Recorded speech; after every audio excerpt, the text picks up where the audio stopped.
the day after a former Maquoketa city manager brought a gun into a county supervisor's meeting. The numbers on gun violence say that type of shooting is a lot more common than you may think. Across the nation, the Centers for Disease Control says about 11,000 people die from getting shot. Fox 28 News reporter Kevin Barry is live breaking down some of those numbers for us. Kevin.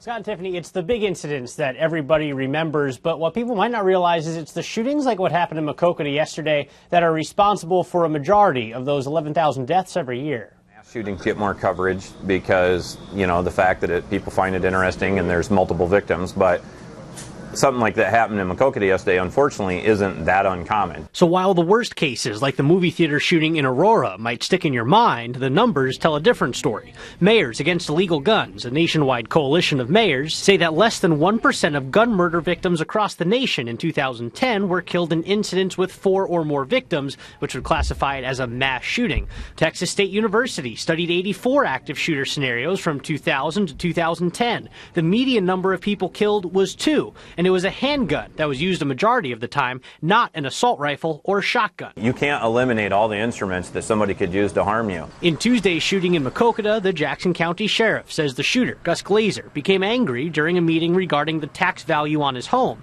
Lynn County Sheriff Brian Gardner says that kind of circumstance has led to shootings before. Whatever it is that puts those people to that point of frustration where they literally feel so helpless they don't see another out other than to use violence as their last recourse. But generally, a mass shooting isn't the goal. The violence is probably directed more focused to a single individual than it is a group of individuals at that point.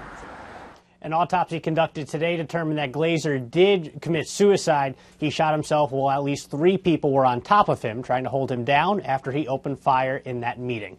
Kevin Barry, Fox 28 News.